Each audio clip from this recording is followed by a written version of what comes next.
Hey everybody, welcome to this video where I once again will be drawing Evan Peters. This time I am trying out a different setup, a different angle. I hope you like it. I'm trying to sort of experiment at the moment with different angles, different equipment.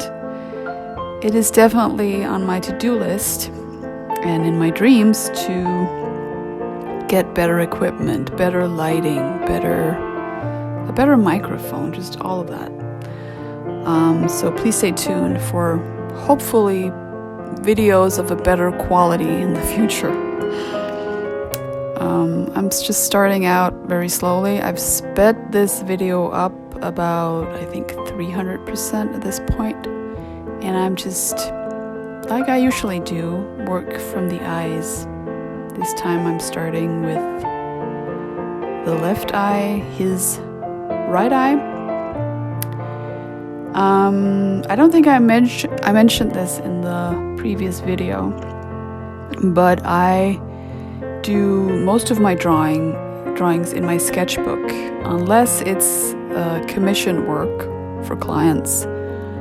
Obviously, that is not in my sketchbook, but ever since I started this sketchbook, I can see a significant change in my drawing skills, and it's simply because I draw more when I draw in a sketchbook. One, because it makes it easier, it makes it more accessible. I can bring the sketchbook everywhere I go. I can draw on a cafe. I can draw on the train, on the bus. I can sit when I'm meeting friends. You know, if they're good friends, they understand that I like to draw, and I can still have a conversation even though I'm drawing. Just like everyone else is wearing bringing their people who knit, or I don't know, what else do people do these days? My sister knits, so she brings her knitting. What is that called in English? Well, she knits while we talk, and it's very, very cozy. So you can do that. Anyway, a sketchbook is a really good idea. I will come into more of that in the future. I will talk more in depth about why I think it's such a good idea to use a sketchbook. In the last video, I sort of forgot to film while I was drawing Evan Peters' nose. So this time, I made sure that I got everything recorded as I was drawing his nose. So you can see I measured out the distances from the eyes and the width of the nose before I started going in on the nostrils and the shadows and the shading and so on. When I draw, you might have noticed I don't use any sort of grit or tracing paper or transparent paper or rulers or any of that sort. And it's not because I have anything against it. I don't judge, and people can use whatever they want. I used to do that myself. I used to, more than, I guess, 10 plus years ago, maybe even 15 years ago, I think it was, I used grits, and I even used tracing paper as well. And there's nothing wrong with that. I mean, it's a really good way to practice drawing. But I will say I enjoy a challenge, and it just started to feel not as interesting to me. It's different for every person, but it's just, for me, it felt like I didn't really enjoy the drawing process so much as I like to. So there was a steep learning curve, let me tell you. I mean, going from having all this help to totally 100% freehand drawing, that is sort of a steep learning curve. But I will say I made progress because I kept going. I just kept on drawing. And yeah. Okay, so I'm just gonna tell you that what you see here is me flipping the book, because I'm measuring the distance to make sure I have a pretty accurate feel of where the corners of the mouth, how high they are in the face. Does that make sense? I hope. Yeah.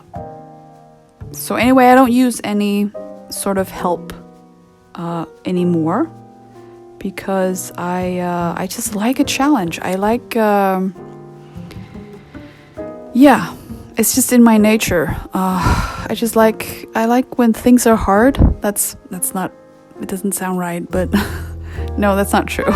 But I just like to challenge myself and try out new things and discover along the way, and not focus. I try not to focus so much on the result, on the destination, more on the journey, on making mistakes and learning from them, because we all know that it's not our successes that we learn from. It's basically the fuck-ups, right? So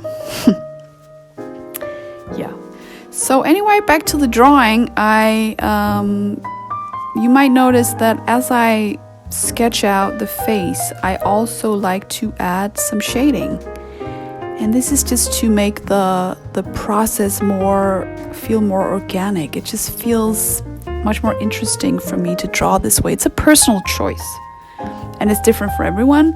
Some people like to make a very light sketch of everything before they go in with the shading, but I really enjoy this.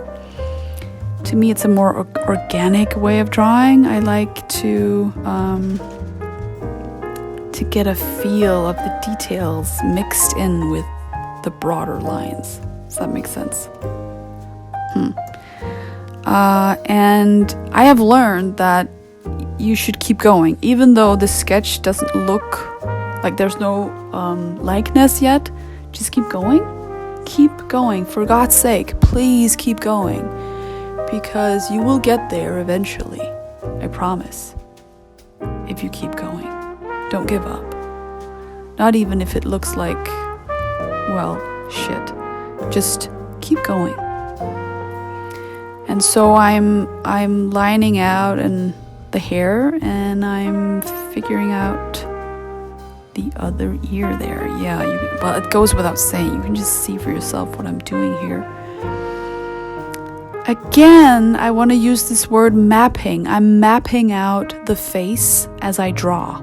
It's just really important to me to emphasize that I'm not going about this in an intellectual or scholar way.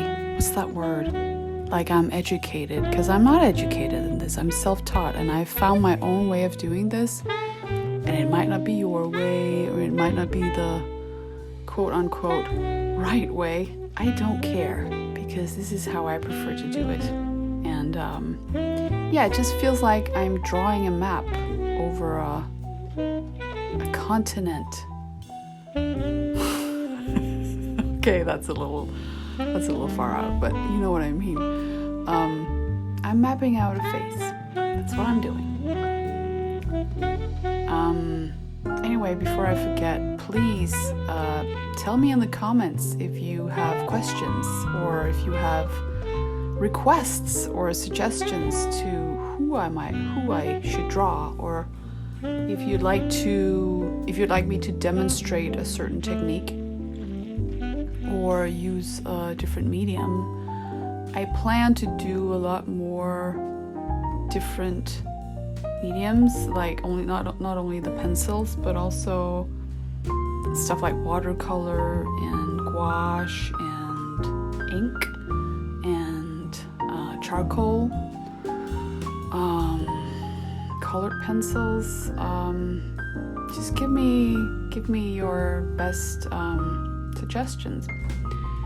In this drawing here, you can see that I've started to use the black colored pencil.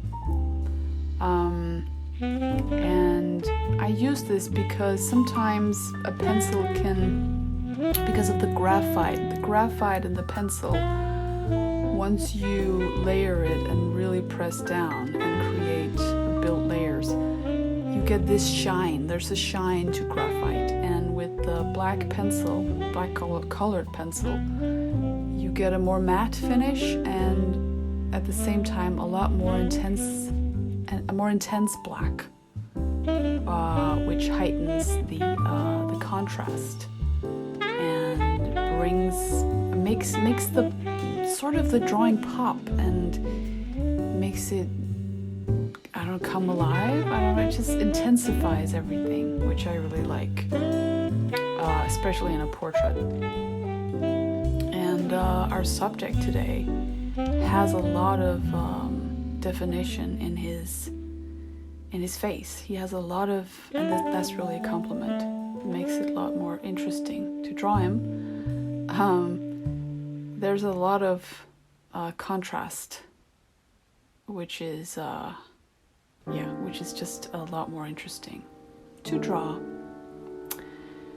And you can really achieve some really nice contrasts with this black colored pencil.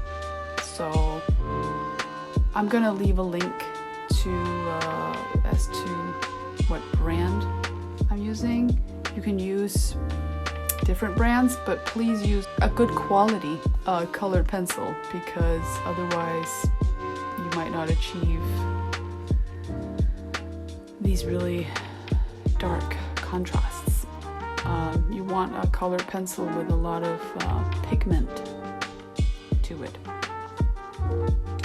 So use the polychromas from Faber-Castell or the Prismacolor ones. Those are my two favorites. I'm sure there are others, but those are my two favorites. And please remember, I'm not sponsored in any way by any company. I just use what I have learned is the best for me in my approach to drawing. And so as you can see, once again, I go back and forth. I go to and from, and I don't finish the eyes and then finish the nose and then finish the mouth. I go back and forth, which means I come back to the hair. I come back to each different thing. And also the black pencil is really good for hair. But please remember to sharpen it when you want those detailed curly ends of the hair, so that it looks more naturalistic. I'm working on that nose again,